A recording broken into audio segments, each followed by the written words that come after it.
I do and whatever I do,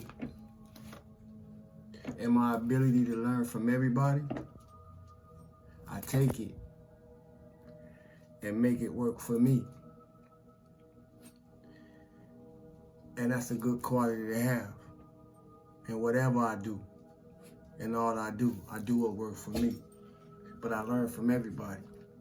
Somebody need to catch that. Because we're in a time where, well, if we're not the person that something insightful or enlightening or knowledgeable is coming from, a lot of times we don't want to hear it. And anytime an individual is like that, you limit it in what you able to learn. You limit it in how we'll limit ourselves in how we able to mature based on what we limit ourselves from learning. If it don't come from who we feel like it should be coming from, or if it ain't coming from us. And that's a bad way to be. But in all you do what works for you. You know? If it works for you, use it. Something I say work for you, you'll be a fool. You'll be a fool not to use it constructively, positively. Put it into practice and you gotta put it into practice other than to do that. You know, knowledge ain't shit without application. Otherwise, you just recycling and repeating something, that's been said. But when people pay attention to the contents of your character and the demonstration of your action, and none of that shit don't line up, we be looking like fools, just repeating and quoting shit, You gotta know what worked for you. You hear me? Cause what worked for you may not work for everybody else, may not work for others. And if you don't know what worked for you, you'll find yourself doing some shit that may be working for somebody else, but not working for you, and wondering why it's not working for you, because it wasn't intended for you. You hear me? That's a lesson that we all learn at some point in time, you hear me? But we learn from everybody. And I say that because everybody we know, and everybody we know held the key, and everybody we meet gonna hold the key. You hear me? Gonna hold the key, because everybody that we come into contact with, or every time we come into contact with anybody in any kind of way, you see, a lesson is being given. Even if just in a simple passerby and somebody saying hello, and some people be running around, moving around so uptight, can't even speak back. And I identify with that because I've been there too. See, I used to be toxic, so I could talk about toxic because I know what toxic look like, you hear me? And I know what toxic people look like. We see them from a mile away, you hear me? People move around toxic, surrounding us every day, you hear me? Yeah, it's Thursday, it's Raffle Day, you hear me? Before I talk too much, let me greet the family. Stillness and abundance, love and light, health and wholeness. Stillness and abundance, love and light, health and wholeness. Stillness and abundance, love and light, health and wholeness. Repetition is learning, you hear me? Y'all see my voice a little crazy. But repetition is learning, you hear me? I hope everybody is having an awesome day. Well, an awesome night or day, depending on where you at, what time zone you in. But I hope everybody has had an awesome day in your rising, feeling good, vibrating, operating in the highest propensity of your electromagnetic self. You hear me? I'm feeling good for no reason at all. Actually, I'm feeling a little exhilarated, in my elevation. And well calibrated. I'm feeling great. Feeling good for no reason at all. It's feeling God. You hear me? And if you don't have nothing to feel good for, it's something in your present. It's something in your memory bank that can get you there. So I'm gonna give us a minute. You hear me?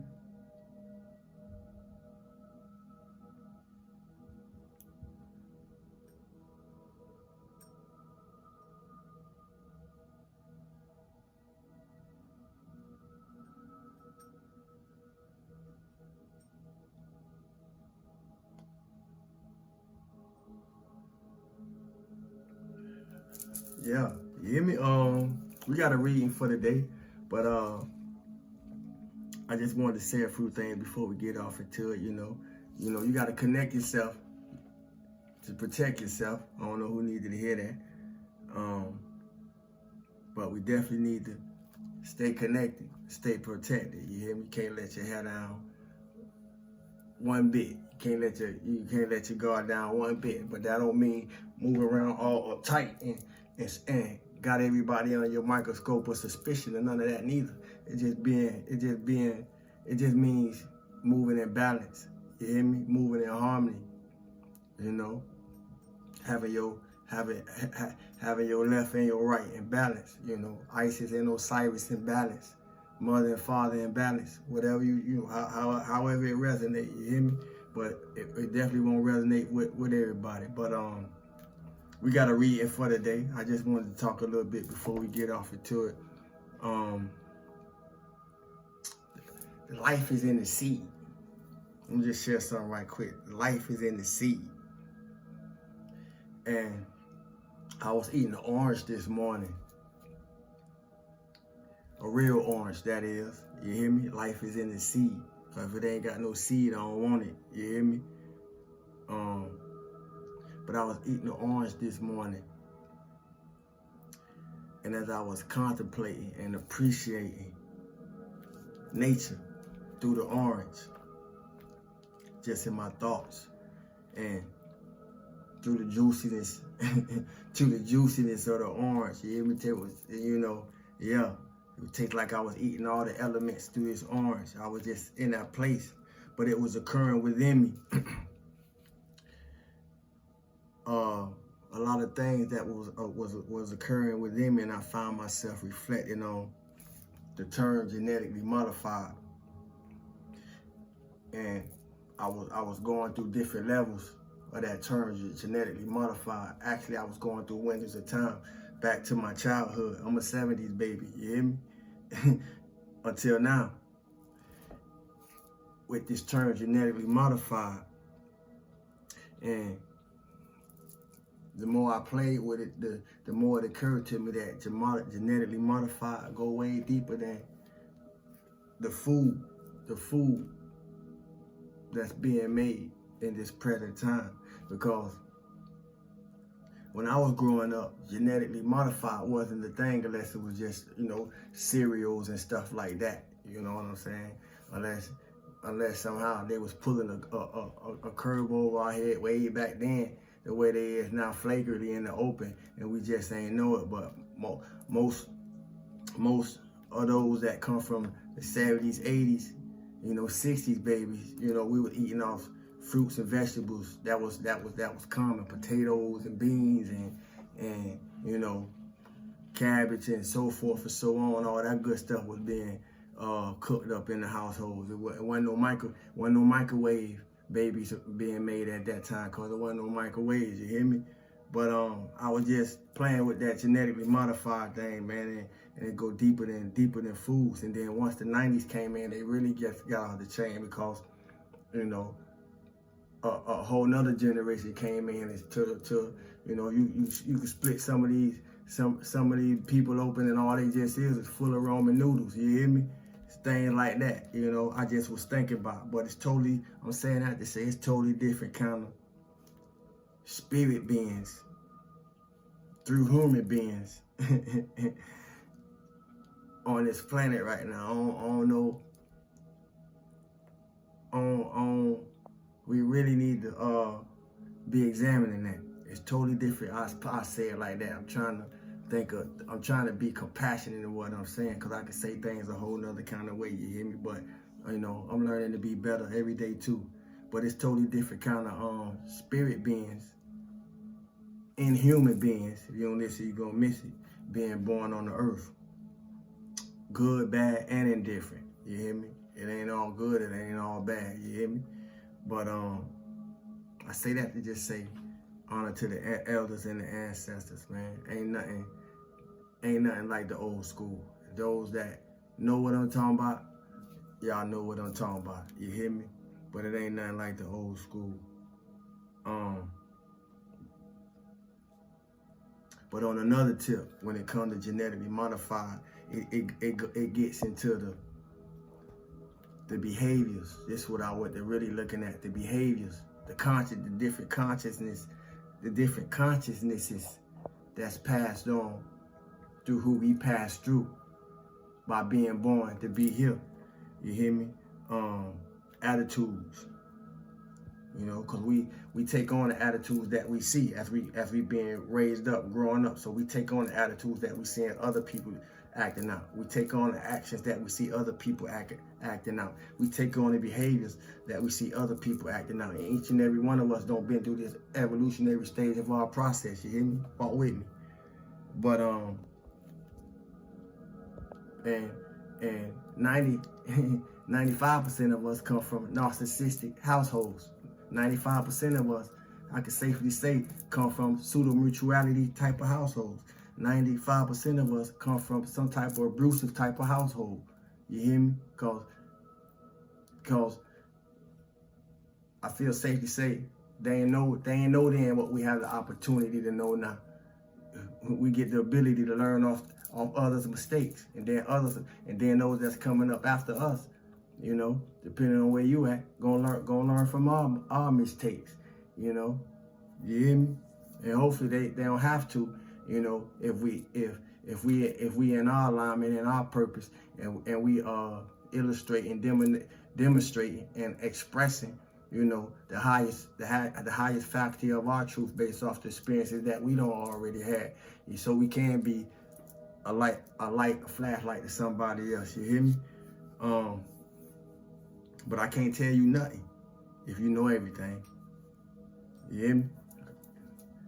And with that, we're gonna go into the reading for the day. The reading for the day is Abram. We got Abram and Abraham. As y'all have heard me say before, in my earlier studies, you know, about 20, 30 years ago, in my earlier studies, when I used to be a radical, you know, whether I was exercising, regardless of what I was exercising, I traveled through many schools of thought. My knowledge, my wisdom, and my insight come from a lot of places. It is not mine. It just passed through me through my experiences, but it comes from a lot of places. But y'all don't heard me say, you know, usually when you're going through a religious or a spiritual type of structure, you may go in with one name, you know, and based on who's responsible for the process of your enlightenment, you know, somewhere in that process or before that process is over, or you're no longer under that specific teachers. Usually you be don't got a name assigned to you, a name be don't change, and normally it usually be something that's able to be seen, reflected in your character, is how you get your name. You hear me? But we're gonna read Abram and Abraham, and then y'all understand why I just explained that the way I did. Abram to Abraham, because Abram and Abraham is the same person, but what was going on in Abraham was what was going on in Abram was at its unfoldment by the time Abram was known as Abraham. Y'all walk with me. I gotta control the energy too, you hear me? But we coming from Abram from the Metaphysical Bible Dictionary. Abram is Hebrew, meaning father of height, father of exaltation, exalted father, known as Abram before God changed his name to Abraham. See, confirmation. Genesis 11, chapter 11, verse 26, chapter 12, verse 1, chapter 17, verse 5. Metaphysical meaning of Abram reads as follows. Abram is the name that the author of Genesis gave to the quality through which man has faith in the forces invisible.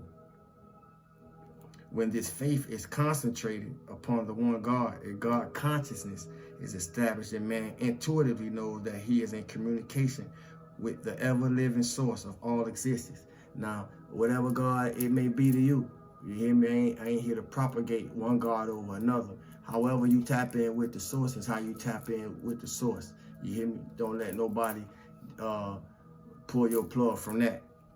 It was in this way that Jehovah communicated with Abram in Genesis chapter 12, verse 1. When high ideals begin to possess the mind, or when the Lord, or when the Spirit, or when Source, or inner spiritual impulse begins pressing forth to religious activity, Abram, the lofty one, is father. Faith in the unseen God and in divine guidance becomes part of the consciousness without special effort when man is obedient to spirit. What's a quick way to get obedient to spirit? By getting in tune with spirit, because you can't be obedient to spirit if you're not in tune with spirit. So a quick way to get us there is to start meditating, which allows us to be aware of our mind, which therefore gives us a sense of having more control over our mind. But we can't stop the thoughts. We'll just have more control of how we act to and respond to and feel according to the thoughts that we have. And y'all walk with me. They got me talking. Faith in the unseen God and in divine guidance becomes part of the consciousness without special effort when man is obedient to spirit. It may seem blind faith to those who depend upon physical things, but it works out beautifully in the lives of those who are true to it. You hear me? Every single day. So we discern Abram as a historical type of faith because he acted in faith, following obediently his spiritual inspirations. Don't let nobody trick you out your glimpses. Don't let them tricksters trick you out your glimpses. Don't let the naysayers trick you out your glimpses. Don't let those who doubt your experiences trick you out your experiences. Stop sharing it with them. It ain't for everybody. You hear me? Following obediently his spiritual inspirations. Consequently, we conclude that he is a type of faith that may be studied profitably by all persons who aspire to the attainment of the higher life. The Bible speaks repeatedly of Abraham's faith. He believed God. We are told, and his faith was counted to him for righteousness. He represents faith in its early establishment in the consciousness, and in his life we see portrayed the different movements of the faith faculty on the various planes of human action. I don't know what's trying to tap my throat, but you hear me? We're going to rebuke that, you hear me? In the name of Saiwoo. You heard? A person does not have to change his residence in order to enter a new country. A person does not have to change his residence in order to enter a new country. Be ye transformed by the renewing of your mind. The land that I will show thee is a new concept of substance. When we deny our attachment to matter and material conditions and affirm our unity with spiritual substance, we enter the new consciousness of real substance. Substance is not confined to matter. It is the idea that is the foundation of all that we conceive to be permanent. Abram,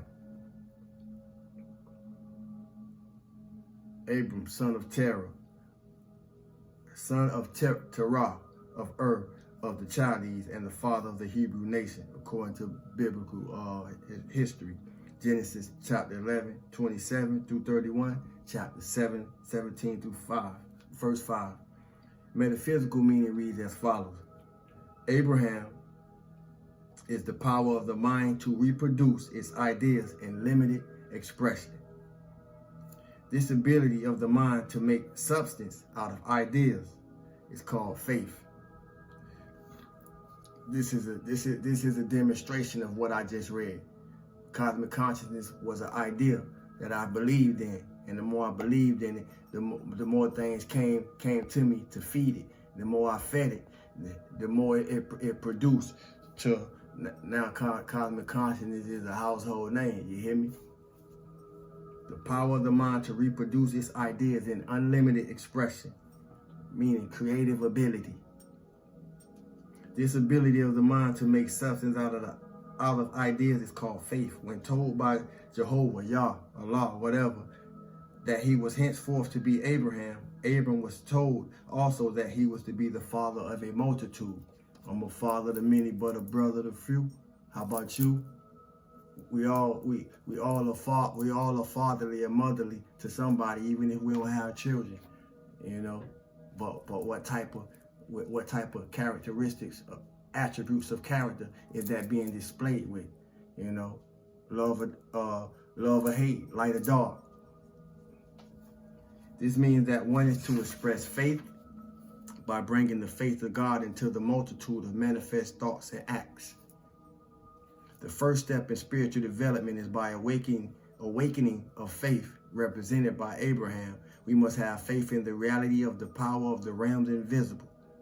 We must have faith in source. We must have faith in divine, in things divine, in other words. Abraham, inspired by the Lord, went forth into another country where his progeny or manifestations increased tremendously. Sometimes you gotta move from.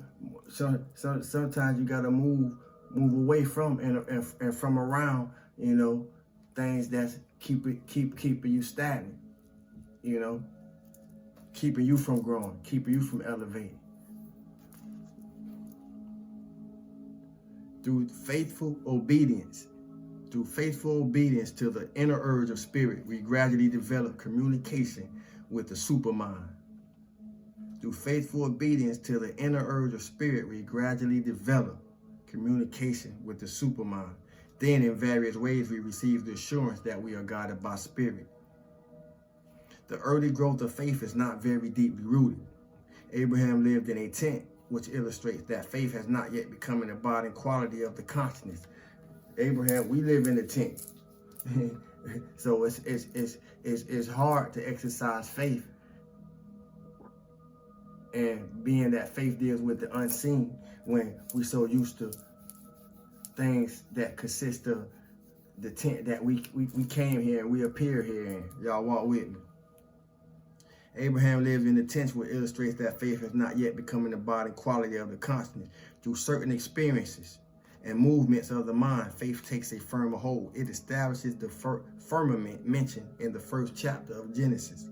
In Matthew chapter 3, verse 9, Abraham represents a certain phase of consciousness in the development of the Adam man, the prototype, who was formed out of the dust of the ground. God is able of these stones to raise up children unto Abraham. What we want is a baptism of mind that will free us from all the limitations of the Adam man and open our eyes to the Christ state with his new Jerusalem environment now forming in the heavens all about us. Because you can dip in that water all you want to. You hear me? It ain't going to change nothing about the inner man. Now, you know, it just got you wet. You hear me? We need a new baptism. We need a baptism in the mind, that living water. You hear me? Be ye transformed by the renewing of the mind. That completes the day's reading, family. And I appreciate everybody who come through. This is Raffle Day with Saiwoo. You hear me? This is Raffle Day with Saiwoo. You made it to the end of the month. You hear me? Everybody didn't. So honor and remember to those who may not be here with us. You hear me? Real talk. But today is Raffle Day. I'm just trying to light some sage to take us on up out of here. And it's time to see who come out this job. I appreciate everybody who participated. Cosmic Consciousness family and Soul Tribe, new subscribers. I appreciate everybody who participated in this month's raffle. You hear me?